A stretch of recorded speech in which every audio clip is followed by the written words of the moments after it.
Hello and welcome along to Greyhound Gold. We're back for another year. David Short and Leah Ernest with you. Hello, Leah. Hello, Shorty. The dynamic duo is back for 2022. Woo-hoo. So excited to be back. Looking forward to finding plenty of winners and covering all of the WA Greyhound racing action right here each and every week as the year goes on. Let's go back to last week and have a look at the feature final at Cannington. It was a beauty too. Listed Greyhounds WA a summer chase final over the 600 metres in from box number 2.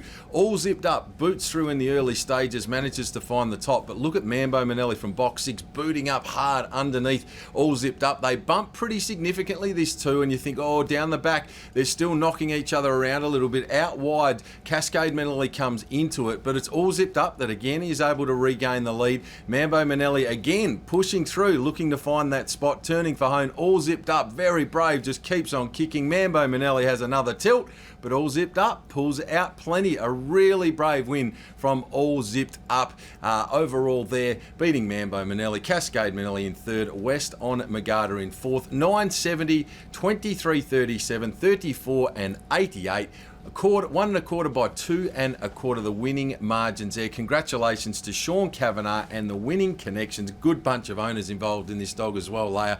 And it was one of the bravest feature race wins I've seen for a long time because it had the dog that broke the track record the week before breathing fire down its neck for the majority of the race. It was a huge performance. A huge performance indeed, Shorty. And they butt heads again this Saturday, so it will be interesting to see this rematch. Big style. Cannington. Big style. And I think, to be fair, anybody that's followed this greyhound All Zipped Up over the last 18 months would say it's a really deserved victory because it's a dog that's raced without much luck on the way through. There's been a few times where it's looked like it's about to win races and been clobbered around, and to see it win a feature race, I think very worthy. So well done, All Zipped Up and Connections. Let's get down to the business of finding some winners for this week. Mandurah Friday night, this promises to be a ripper night of chasing. The feature there, the Group 2 Birthday Cup final. It's our richest race of the year over the 405 metres, Leia, and we had some hot heats there last week. Oh gosh, very hot heats and a very strong field for the final, Shorty. Big style. Let's get into finding some winners. My best bet on the program,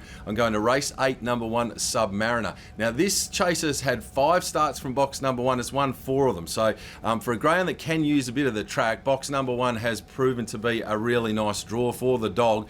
On the way through, only going back a handful of starts ago, this greyhound won the Express Stake final, which was a really good field assembled on that occasion. 22 and 64 from this very draw. He's just a wonderful competitor. I think if he can boot up and hold the rail, he's the sort of dog that will just keep on kicking up, and from there, once he's in a spot, he's really hard to get past.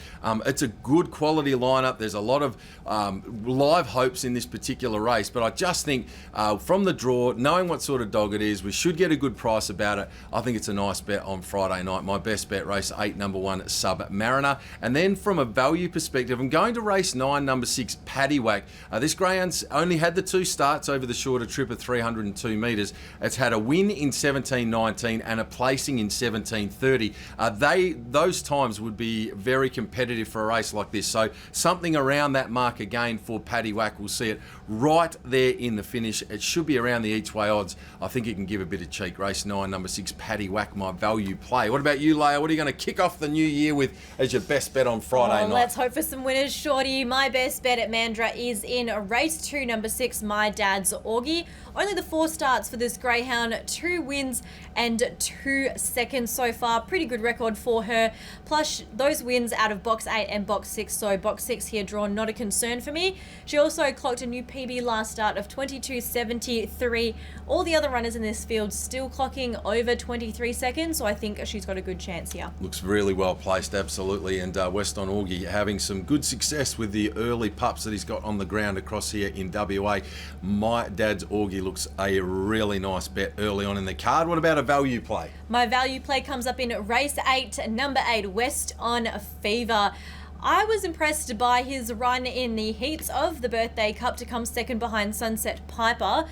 Now, City Manelli is drawn out of box 5 and likes to step to the right slightly, so may cause interference for the dogs out of the 6 and 7, which means it will probably give Fever a clear run on the outside.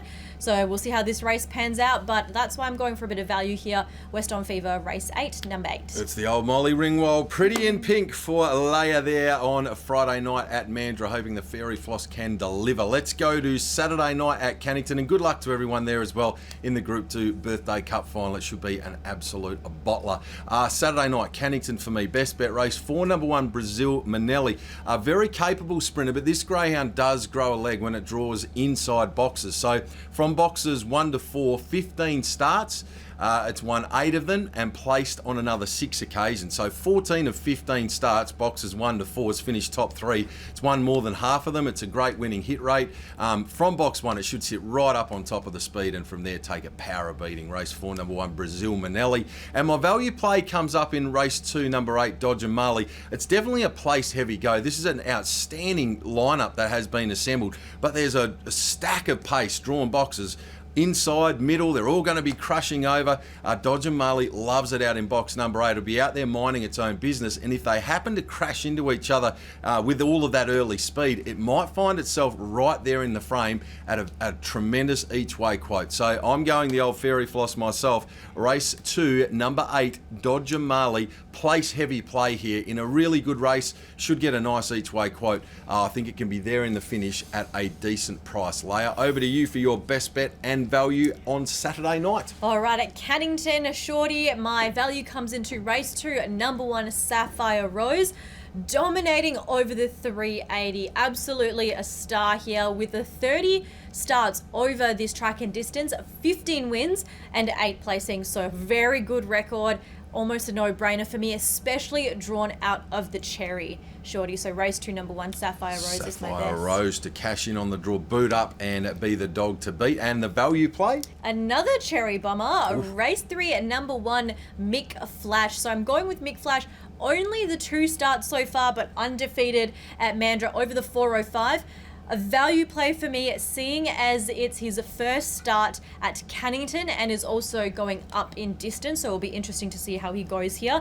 But based on his last 2 runs and wins, I think he's got a very good chance. He won his last start in 6.5 lengths and the one before that in close to 10 lengths. So I think he's a good chance here. Race 3, number 1, Mick Flash. Yeah, with a safe getaway, you'd think the dog will be able to really run along. It'll just be that last little bit, I guess, that'll be the question mark. The unknown. Yes. Might prove that the dog runs it out no problem at all and it just keeps running away from them. But those 2 Mandurah wins have been excellent and the times have been good too in the 22.60 range. So good luck, fingers crossed for those punters teaming up with Alea there with Mick Flash in race number 3 on Saturday night. Leia, the holiday period is alive and well, and I've been lucky enough to get along to a couple of meetings through the Christmas New Year period, and the punters are having a great time at Mandurah as well as here at Cannington. If you're still on holidays and looking for an entertainment option, look no further than Mandurah or Cannington. Grab a few mates, grab some family, come along trackside and have a night at the dogs. Yeah, and it's all kid friendly too, so bring them along, a whole family affair. Magnificent work, Leia. That is us done and dusted. Believe it or not, the first edition of the year is dropped in the can. Make sure you tune in again this time next week. We'll be back with another big edition of Greyhound Go!